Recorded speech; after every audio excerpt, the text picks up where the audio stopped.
News at 10. Live from Channels Television. Reporting tonight, Ayotunde Balogun.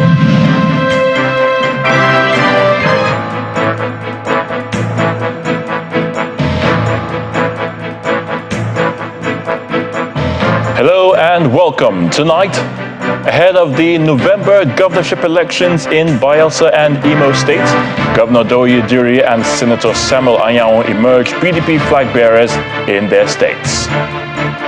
The APC in Kano state asks election tribunal to declare the state governorship election inconclusive as it files its petition against the governor-elect Abba Kabir of the NNPP. Seven-story building under construction collapses in Banana Island in Lagos. The state government says few people injured but no fatalities in that disaster. On business news tonight, International Air Transport Association's report shows African carriers have lost about $3.5 billion over the past 3 years. On sports news tonight, Manchester United manager Erik ten Hag is expecting Marcus Rashford to return from injury on time after the forward was ruled out for a few weeks due to a muscle injury.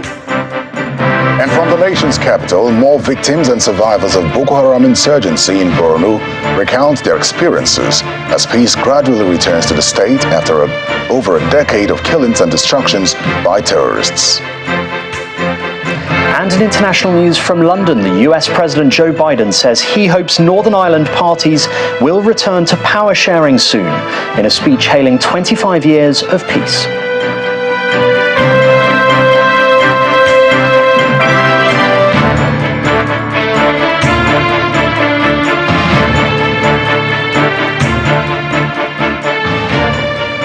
We begin with legal matters. Well, lawyers to the PDP presidential candidate in the 2023 presidential election, Mr. Atiku Abubakar, have asked the Code of Conduct Bureau, the CCB, to drop its investigation into the petition brought against their client by the Minister of State for Labor and Employment, Mr. Festus Keyamo. In a letter written to the Bureau, the Chief Counsel, Mr. Mike Ozekome, notes that the matter is sub judice as Mr. Keyamo had filed the same matter at the Federal High Court in Abuja. It says it is highly inappropriate for a party to a suit to take any extrajudicial steps or to embark on any course of action that is either tantamount to or calculated to undermine the authority and integrity of the court. He urges the Bureau to refrain from interfering in the subject matter of Mr. Keyamo's petition and to advise and direct him to pursue his pending litigation against Mr. Atiku Abubakar to its logical conclusion. Following a complaint made against Mr. Atiku by Mr. Keyamo alleging fraud against the former vice president, the CCB had invited Mr. Keyamo to provide additional information that might be material to its investigation.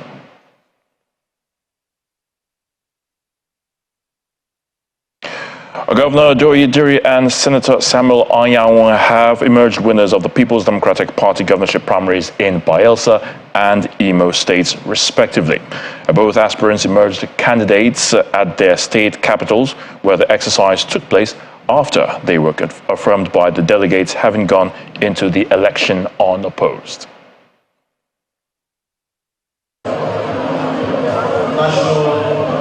Delegates of the People's Democratic Party in Bayelsa and Imo states converge on their different capitals to choose a standard bearer at the primaries ahead of the November governorship elections. In Owerri, delegates are seated according to their local government areas before proceeding commences in an exercise to affirm a consensus candidate as monitored by a 7-man electoral panel constituted by the party's National Working Committee. The former governor of the state, Mr. Emeka Hedioha, was absent at the primary. However, at the end of the exercise, the chairman of the electoral panel, Mr. Kenneth Okon, declares the PDP National Secretary, Senator Samuel Anyanwu, winner with 802 valid votes. On behalf of other members of the panel, hereby declare the PDP Senator Samuel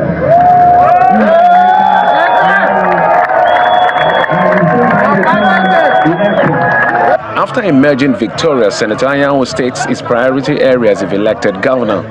For us to achieve and develop the state, there must be peace.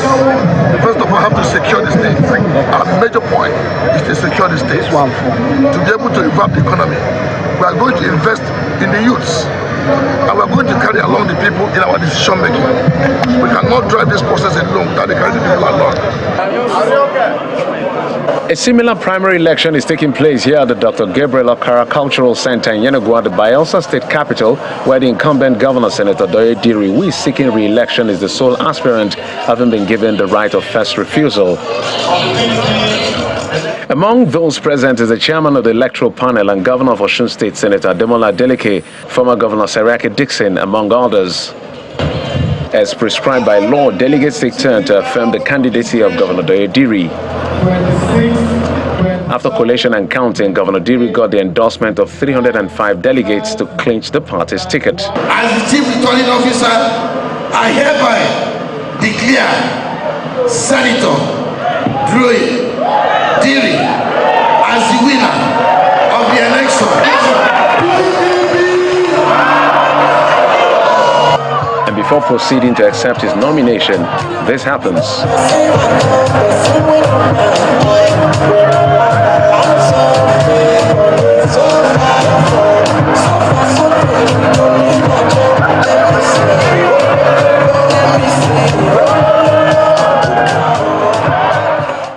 I do accept your nomination as the candidates of our great party, the People's Democratic Party, to contest the November 11th gubernatorial elections in Bayelsa State. Now that the primaries is off their checklist, the next battle is at the polls, where the people will give their verdict in November.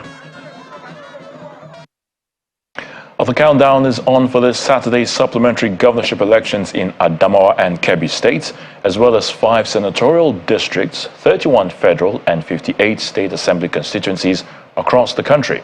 Ahead of the elections in Adamawa state, the youth are demanding a peaceful process in the affected local government areas, while the Niger State Resident Electoral Commission in the North Central has been meeting with all stakeholders to ensure a hitch-free exercise. The Independent National Electoral Commission is meeting political stakeholders and all security agents in Niger State ahead of Saturday's supplementary election in 4 local government areas of the state. While briefing the stakeholders at the Commission's conference hall in the state capital, the resident electoral commissioner says the supplementary election will be held in Agai, Agwara, Rafi, and Raju local government areas of the state. He's also seeking cooperation to address all loopholes before the exercise.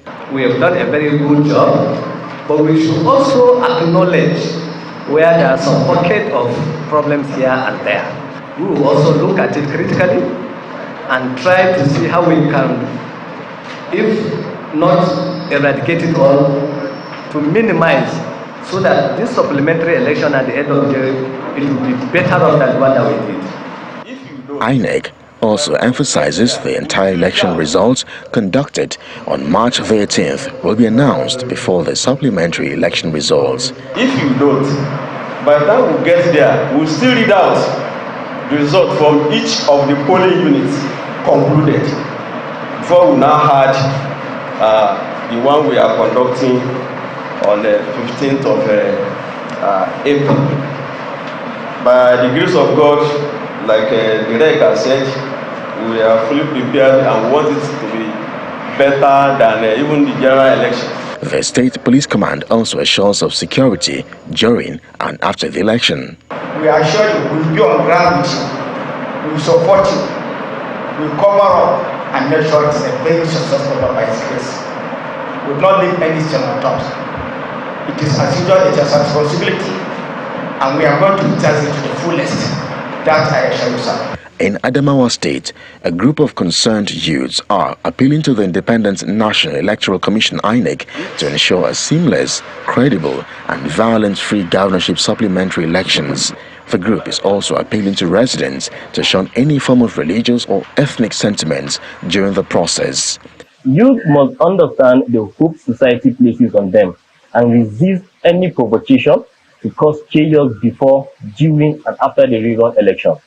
Politicians, their supporters or followers, and youth should be orderly and avoid hate speech or spreading fake news either online or elsewhere. We urge security agents to be professional and neutral in the discharge of their duties. The outcome of the supplementary elections in the affected states will determine who takes the seats of power. In other legal matters, the All Progressives Congress in Kano State has filed a petition before the Governorship Election Petition Tribunal challenging the declaration of Abba Kabir of the New Nigeria People's Party (NNPP) as winner of the March 18, 2023 governorship poll in the state. The APC says Mr. Kabir was not qualified to contest the election as his name was not on the list of members of the NNPP submitted to INEC. The APC also cited irregularities and violations of the electoral laws as part of the grounds for its petition.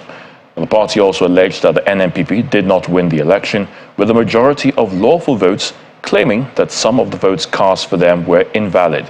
In addition, the APC accused the Kano resident electoral commissioner of wrongly declaring Mr. Kabir the winner, stating that the margin of lead was not higher than the votes cancelled and that the election should have been declared inconclusive.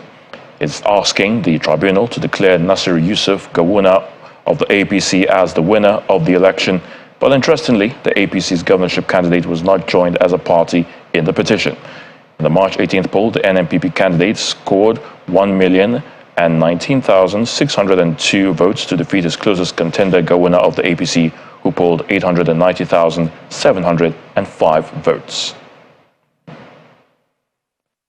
Ahead of the inauguration of the 10th National Assembly, the coalition of APC support groups is advocating the need for the office of the President of the Senate to be zoned to the southeast.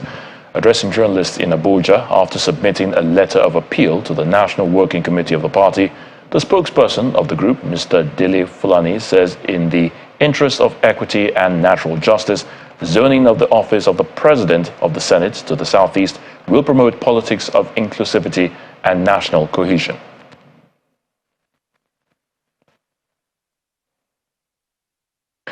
Civil society organizations have continued to weigh in on the outcome of the 2023 presidential election, while some are calling on the political parties to work together for national unity. Others want the president-elect to ensure that he delivers on his promises.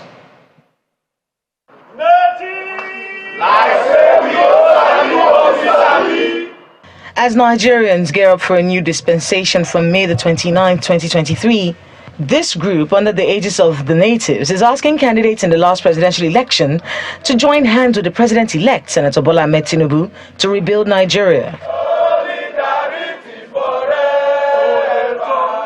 The group wants the candidate of the Labour Party, Mr. Peter Obi, as well as the candidate of the People's Democratic Party, Mr. Atiku Abubakar, to allow the courts prevail. We call on our respected Excellency Peter Obi to please stay in the country. His talents, abilities are needed in this country. He doesn't need to depart this country. He doesn't need to escape from this country. We are hearing rumors that the PDP candidate is already on his route to Dubai. Whether he leaves or he has not left, please, your valuable contribution is needed in this country. The same sentiments are echoed by the Arewa New Agenda Group, who claim that the flaws recorded in the 2023 general elections can be addressed in courts. The 2023 presidential election has produced a winner of the election, and INEC, the electoral body that conducted the election, has declared and even issued a certificate of return to the declared winner, Asiwaju Bola Ahmed Tinubu. Where then is the place for an interim government? The only option left for anyone aggrieved by the result of the election is to go to court. When it comes to conversations around the calls for an interim government, as alleged by the Department of State Services, a coalition of civil society organizations believe such calls are capable of jeopardizing Nigeria's unity. We wish to unequivocally condemn all advocacies for the establishment of interim government in Nigeria. 2, we condemn all utterances and unguarded statements promoted directly or through proxy by any politician or religious leader. While appreciating the security agencies for sustaining peace and stability in Nigeria, these civil society organizations want politicians to call their supporters to order to reduce tension in the country.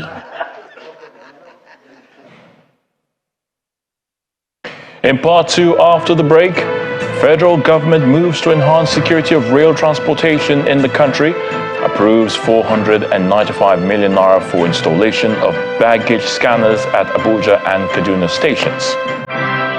Please join us again.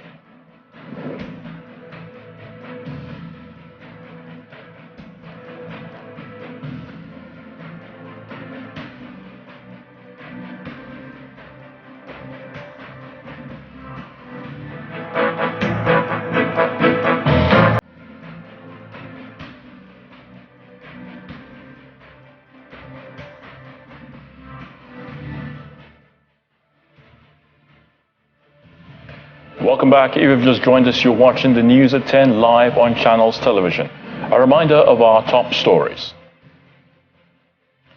Lawyers to the PDP presidential candidate in the 2023 presidential election, Atiku Abubakar, asked the Code of Conduct Bureau to stop investigation into the petition brought against Mr. Abubakar by the Minister of State for Labor and Employment, Mr. Festus Keyamo.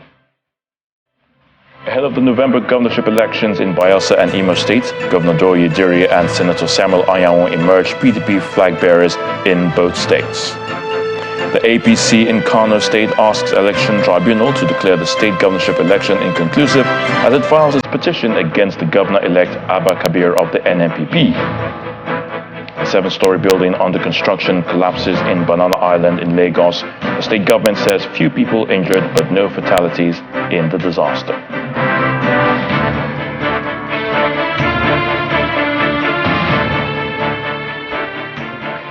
Justice James Omotosho of the Federal High Court, Abuja, has nullified and set aside the ward and local government congresses purportedly conducted on February the 7th by the All Progressives Congress in Kogi State. Now, the Congress was for the purpose of nominating its governorship candidate for the November governorship election. Now, the court voided the 2 congresses on the grounds that they were not conducted in compliance with the Electoral Act 2022 and the Constitution of the APC.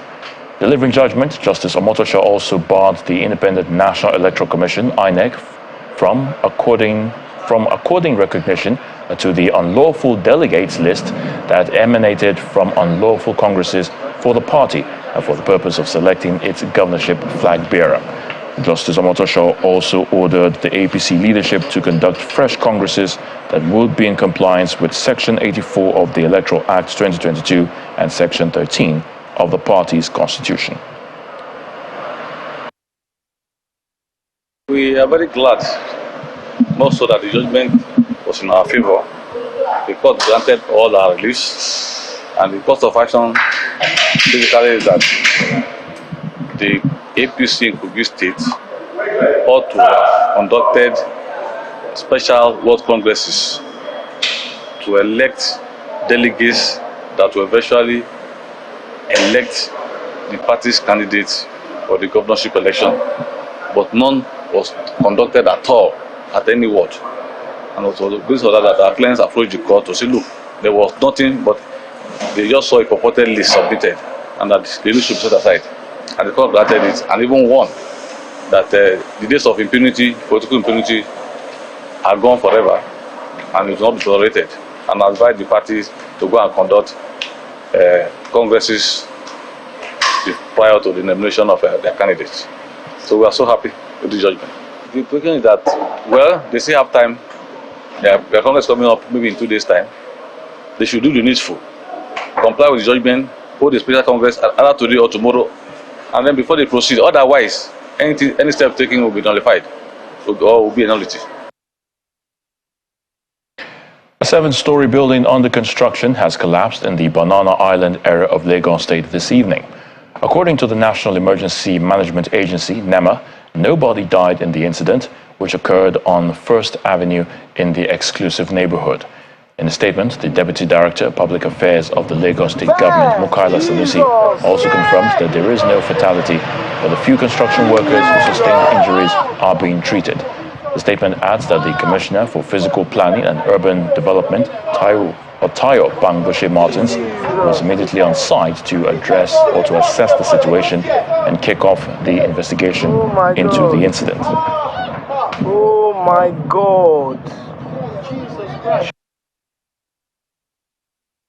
As part of its measures to enhance security of rail transportation, the Federal Executive Council has approved the provision and installation of baggage scanners at railway stations in Abuja and Kaduna at a cost of 495 million naira. The Minister of State for Transport, Mr. Ademola Adegunroye, stated this after the council meeting presided over by the Vice President, Professor Yemi Osinbajo. The Minister of Works and Housing also announced a fresh contract for the maintenance of the third mainland bridge in Lagos at 6.2 billion naira. Our State House correspondent, Gloria Umezoke, reports. The Vice President, Professor Yemi Osinbajo, chairs the Federal Executive Council meeting on behalf of President Muhammadu Buhari, who is in Saudi Arabia on an 8-day official trip. Approvals to advance the security of the nation's transport infrastructure were among critical considerations. At a briefing, the Minister of Works and Housing announced a 6.2 billion naira fresh contract for the maintenance of the third mainland bridge in Lagos. This contract responds to the potholes that have become manifest on the entire pavement of the deck of the bridge, spanning 11 kilometers, and the interchanges, Adeniji Adele, Adekunle, and Bagada ramps that all link the bridge. This is for the resurfacing of all of that. The lack of proper monitoring to forestall the persistent theft of infrastructural components on the bridges is one challenge the minister insists can be resolved. It's one of my proposals today for consideration and recommendation to the next government is to move the Federal Road Safety Corps away from the SGF and let it become a parastatal supervised by the Ministry of Works, whoever that may be, so that there is a proper alignment of responsibility, because if you build the road, somebody has statutory responsibility to secure it. That person better report to the main organ instead of through a third and remote organization. Another 495 million naira approved by the council is targeted at advancing the security of some of the nation's railway facilities. We are starting the railway revolution. We are trying to put in place a lot of things in the railway. We don't want people to come and damage all that government has been trying to put in place in that sector. And so today there was a memo before council for the provision of baggage scanners at railway stations, and the scanners cost 495 million naira. A total of 42.3 billion naira is approved by the Federal Executive Council for the Ministries of Finance, Transportation, as well as Works and Housing. From the Presidential Villa, Gloria Umezoke, Channels Television News.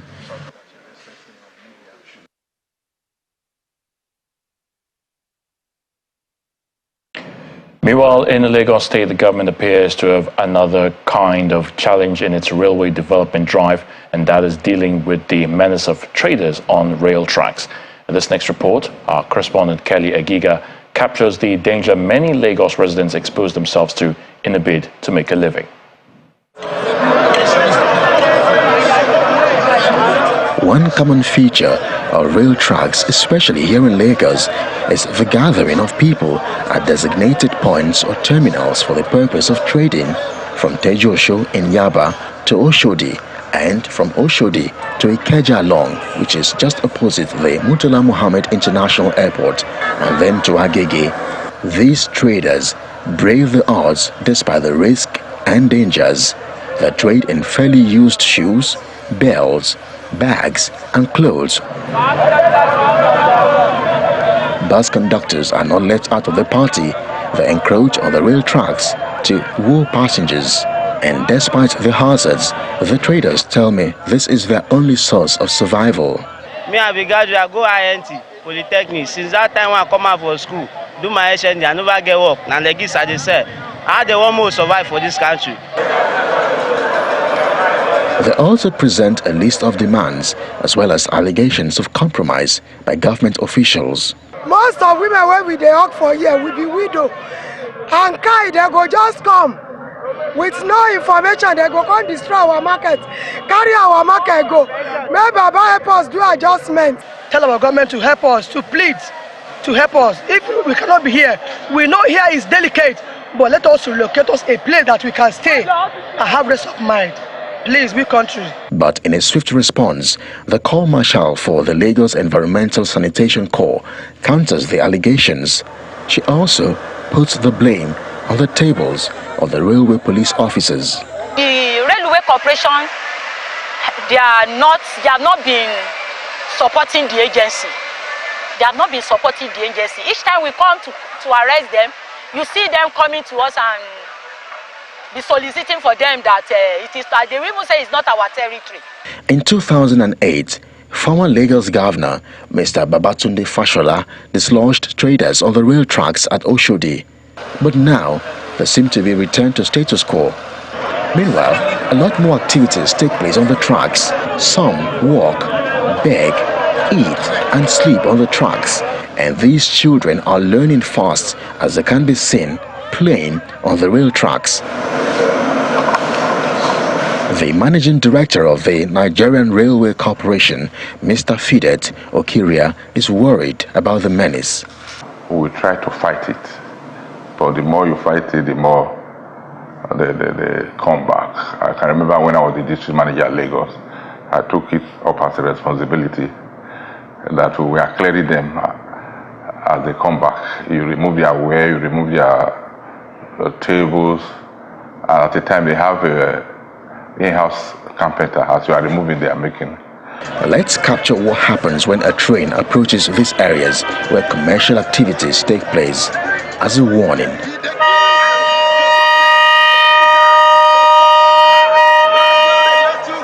The train blares its horns, prompting the traders to reluctantly move their goods to safety. But take a look at just how close the distance is between the train and these traders. And when the train passes, it's back to business as usual. But let's give you a 3D illustration of the train's movement and nearness to human activities. This distance is just about 10 inches, and that's about 0.254 meters. According to railway officials, the traders are so daring at Oshodi, Agege, and Agbado as some stay as close as less than a meter from the train. Meanwhile, right-of-way of minimum 15 meters from the center of the track in section is the required international standard to be left with no human activities. It's a zone to be left virgin for safety reasons. In another illustration, for the standard gauge service, the design speed allowable from Lagos to Ibadan is 150 kilometers per hour, but that has been reduced to an operational speed of 80 kilometers per hour. And inside Lagos, due to massive human activities and proximity of the railway tracks, the speed has also been reduced to 30 kilometers per hour. NRC officials also say while approaching level crossings, it can be further reduced to 15 kilometers per hour. It is called the caution order. On the average, there are 10 train-related deaths in Nigeria annually. That's according to the NRC. But many think the figure is way higher. In South Africa, between April 1, 2018 and March 31 in 2019, nearly 300 people lost their lives after being hit by trains in SA's railway tracks. In Kenya, the country has seen a series of deadly train derailments. In 2019, 32 people were killed when a passenger train derailed. So this right here is a picture of the society we have created over the years. A situation where men and women from different parts of the country come to Lagos on a daily basis just to make ends meet. That's the question as to whether this risks and danger of trading on the tracks is justifiable, but there is also the question of the failure of successive leadership and governments. But one also wonders, just when will abnormalities no longer be treated as normal? From the Oshodi area here in Lagos, Kelly Egiga reporting for Channels Television News. Still ahead on the news at 10, International Air Transport Association's report shows African carriers have lost about $3.5 billion over the past 3 years. And that's on Business News. Please stay with us.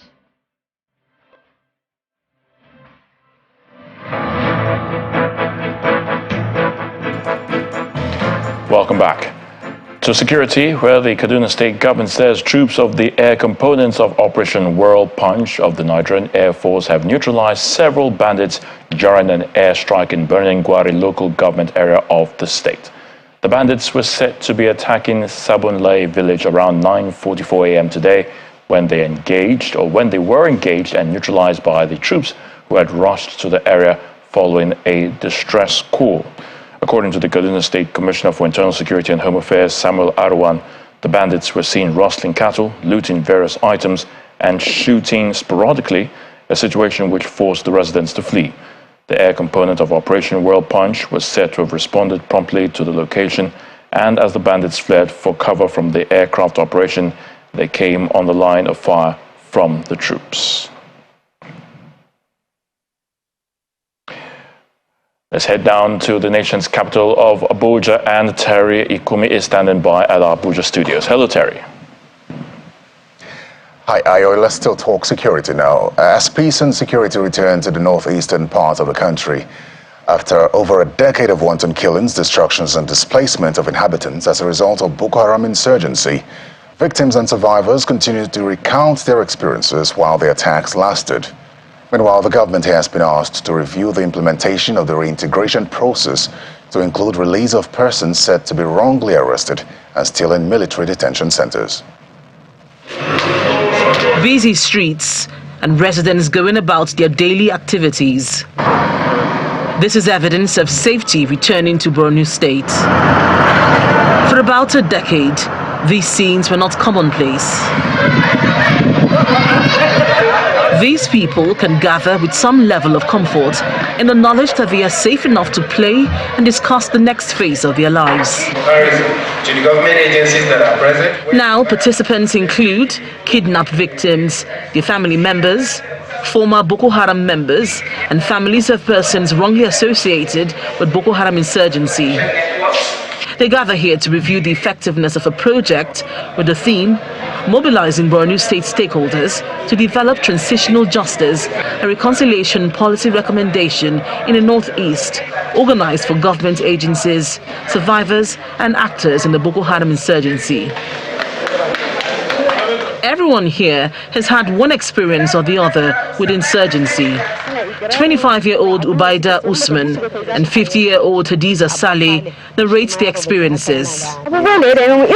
Without expectations, some people will take you away to a place you don't know. There are people you are not used to. If you don't agree with them, you will suffer the punishment. They took me away for about 4 years, and I have 2 children from them. I was married before they adopted me from my husband's house in Gawaza. We escaped the adopters camp to the military, who rescued us while on a routine patrol in the forest. They brought us and kept us in Giwa barracks for months.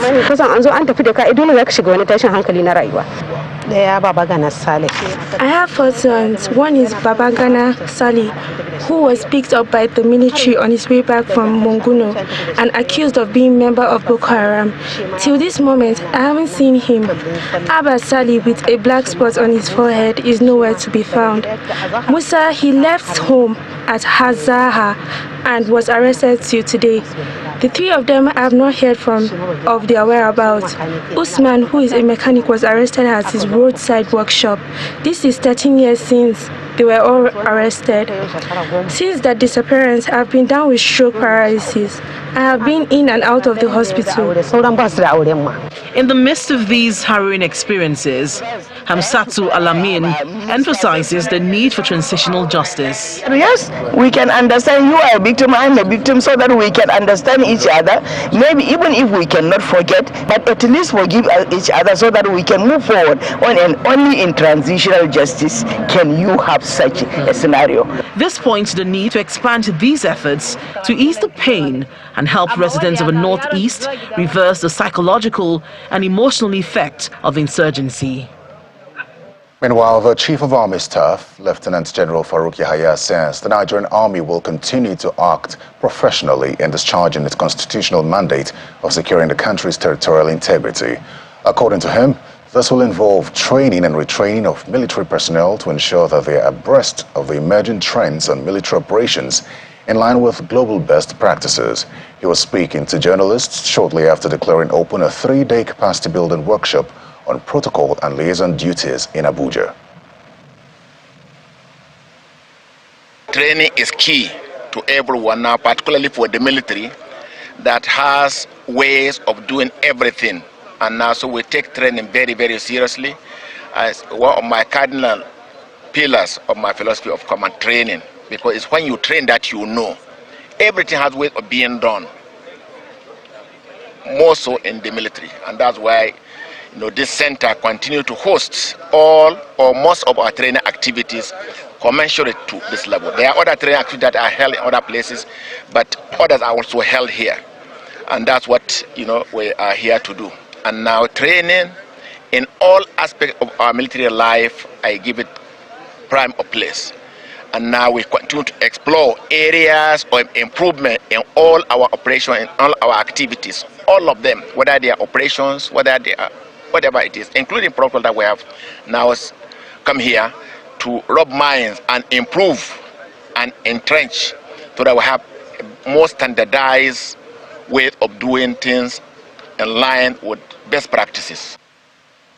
As part of measures towards strengthening activities of the Nigeria Police, the Inspector General of Police, Mr. Usman Al-Kalibaba, today met with some former Inspectors General of Police in Abuja. The meeting, which held behind closed doors at the headquarters of the Police Service Commission, also had in attendance the Chairman of the Police Service Commission, Mr. Solomon Arase. At the end of the meeting, the IGP Usman Al-Kalibaba and the former IGP, Mr. Sunday Hinderu, said they met to review the performance of the force for better policing of the nation. We think the problems that we are having in the country, both political, social, and even economic, are passing phases for the Nigerian police force. And although the international community may ask their nationals to withdraw, but we in this country have a way of solving our problem. So we have deliberated, and there is very assuring hope for the society in respect of performance and direction of the police force.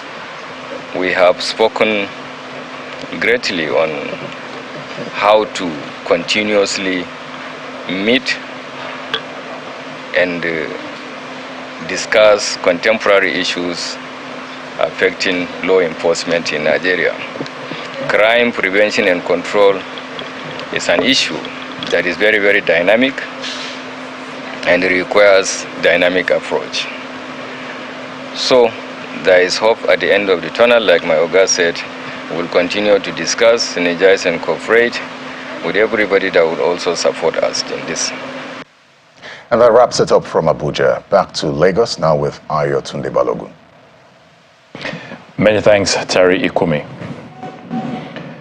In Benue, the state government has suspended the enforcement of the Open Grazing Prohibition and Ranches Establishment Law of 2017 for a period of 2 weeks to allow all herders with livestock within Benue territory to exit. Governor Samuel Ortom stated this after a State Security Council meeting which reviewed the situation in the wake of the latest killings in the state as the president's directive to security agencies to ramp up surveillance in the troubled areas. Mr. Ortom says the suspension is to show good faith to all those who claim to have come into the state without the knowledge of a law prohibiting open grazing. Time now for some business news with Ann Waldo. Banking so easy, so simple. Dial *894# now to experience it. You first, First Bank.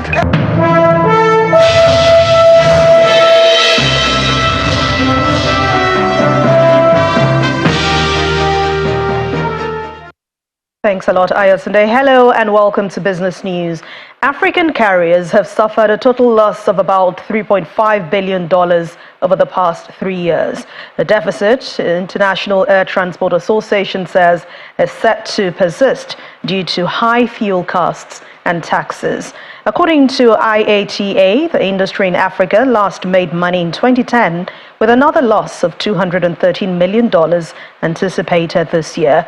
Meanwhile, the continent accounts for just 2.1% of air transport activity, despite being home to about 18% of the world population. And outside Nigeria, Ghana's inflation rate fell more than expected in the month of March on a sharp drop in food and fuel prices. And according to Ghana's Statistical Service, the annual inflation slowed for a third straight month to 35% from 52.8% in February, beating analysts' expectation. The agency adds that headline inflation is likely to continue the downswing due to strengthening of the country's local currency. Meanwhile, in the United States, the annual inflation fell more than expected in the month of March to 5%, down from full percentage points from 6% in the month of February. And that's the lowest level it has done in nearly 2 years. However, core CPI, which strips out volatile energy and the food cost, rose by 5.6% year on year, suggesting that price pressures from some goods and services are still elevated. The latest inflation data will determine the Fed's move at the next policy meeting in the month of May.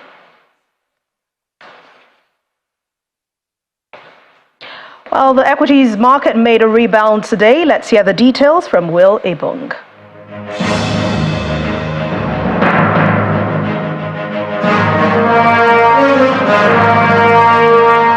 Welcome to the stock market report. It appears investors have taken a pause on bleeding the NGX and positive sentiments are beginning to return to the equities markets.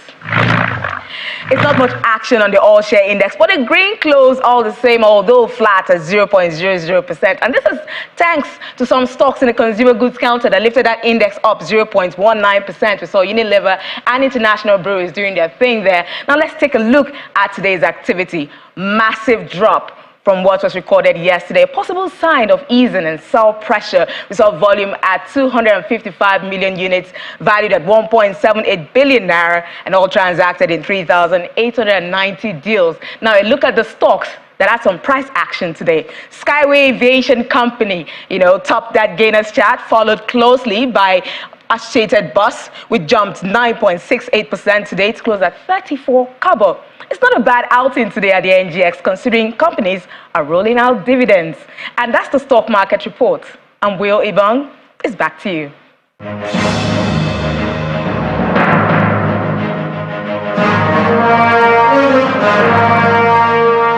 Thank you, Will. And now we check out how other major markets around the world fared at the close of trade today.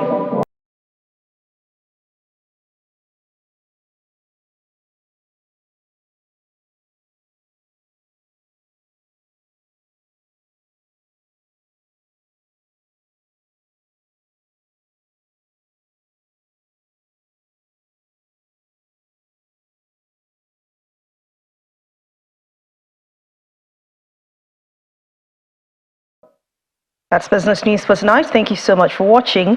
I'm Ann Nwawadu. Ayotunde will be back with the rest of the news at 10. Banking, so easy, so simple. Dial star 894 hash now to experience it. You first, First Bank. Well, thank you, Anne. United States President Joe Biden is in Belfast for a 3-day visit to Northern Ireland. He's set to mark the 25th anniversary of Northern Ireland's 1998 peace deal, also known as the Good Friday Agreement, that helped end 30 years of violent conflict that left more than 3,500 people dead. Here's Simon Pusey with more on this and other international stories in Around the World in 5. Good evening and welcome to the channel's studios here in London with your international news around the world in 5. The US President Joe Biden says he hopes Northern Ireland parties will return to power sharing soon in a speech hailing 25 years of peace. Mr. Biden, who earlier met the UK Prime Minister Rishi Sunak, is in Belfast on a 4-day visit to Northern Ireland and the Republic.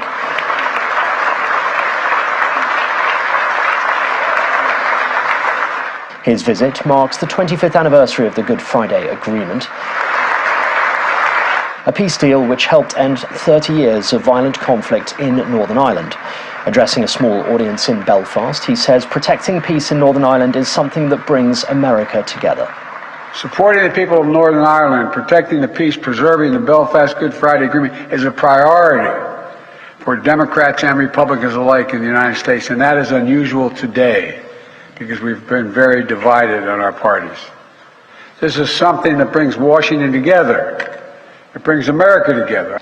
Body cam footage released by the Louisville Police Department shows the moment Officer Corey Galloway engaged with a shooter, killing him.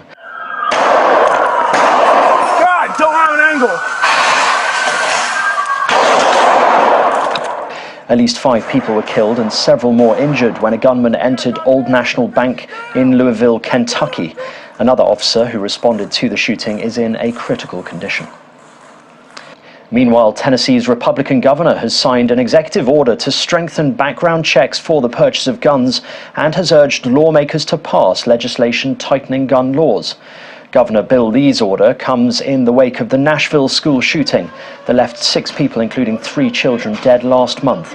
The state has some of the most lax gun laws in the United States. Italian ministers have called a 6-month state of emergency in response to a rise in migrant numbers crossing the Mediterranean from North Africa. The decision frees up €5 million in funding and coincides with the arrival of 3,000 migrants in just 3 days. A number of boats have landed on the Italian island of Lampedusa, and the Coast Guard has rescued some 2,000 people since Friday. Migrant arrivals in Italy have risen sharply compared with the same period last year, despite efforts by Italy's right-wing coalition government to clamp down on irregular migration. Police have tackled and detained a protester running towards the French President Emmanuel Macron as he arrived at the University of Amsterdam's Science Campus. Footage posted on social media shows a person running towards Macron as he exits a vehicle and greets people. The police tackled the individual and pinned him to the ground. This is the second time the president has been targeted by protesters during his 2-day state visit to the Netherlands. The United Nations chief says Somalia is suffering from the impact of a climate crisis that it has done almost nothing to create. Visiting the country where a drought has killed 43,000 people last year, Antonio Guterres said some 8.3 million Somalis, almost half of the population, require urgent humanitarian assistance. At a camp in Baidoa in southwest Somalia for people displaced by the drought and fighting between Al-Shabaab, Guterres said some 1.4 million Somalis had been displaced. Poor and vulnerable communities are pushed by the drought to the brink of starvation, and the situation can get worse. Between now and June, 6.5 million Somalis are expected to face high levels of acute food insecurity. So the risk of famine is still looming. And the actor Jeremy Renner has returned to the red carpet in his first public appearance since a nearly fatal snowplow accident a few months ago. The Marvel actor strolled the red carpet to welcome his new Disney Plus series, Renovations, where he strips his personal fleet of huge vehicles and transforms them to meet the needs of communities. Rena's longtime friend and co-host and one of the executive producers, Rory Milliken, says it's been remarkable to see Rena bounce back only a few months separated from his frightening accident. Thankful, grateful, you know, I mean, he was in terrible shape, but to see him bounce back like this, to see his manifesting what he talks about, set a goal, don't give up on it. And that's your international news around the world in 5. Now back to the Channel's studios in Lagos.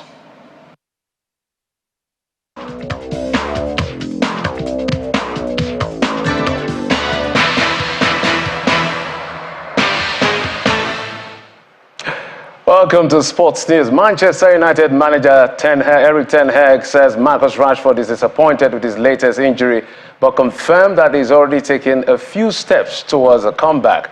The 25-year-old limped off in the 80th minute during the United's 2-0 win over Everton at Old Trafford and will miss the first leg of their Europa League quarter-final clash against Sevilla on Thursday night. And in other Champions League story, Karim Benzema and Marcos Asensio have given Real Madrid a 2-0 advantage in the first leg of the UEFA Champions League quarter-final against Chelsea. As you can see from my screen right here, Benzema's goal came in the 21st minute before Chelsea were reduced to 10 men after Ben Chilwell got a straight red card in the 59th minute, and Asensio put the game to bed in his 74th minute strike. In other quarterfinals matches, Napoli struggled against AC Milan with a lone goal right there, beating them at the end of that exercise, just with 10 men. In other stories now, Barcelona remain interested in signing Lyon forward Ada Hegerberg, despite 2 rejected bids by the French club in the last 12 months. Barca tried to sign the Norway striker in the summer, but the deal could not be struck for the former Ballon d'Or winner, who is believed to be the highest paid player in women's football.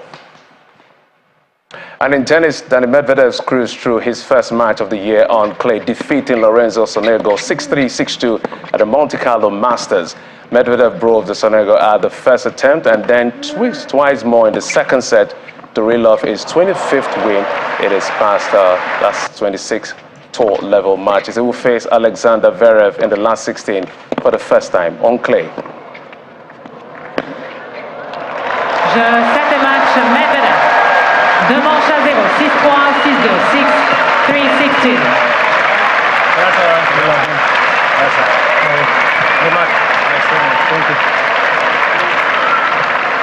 That's it on Sport Time. Jeffrey is on his back, so I tune in for the rest of the news at 10.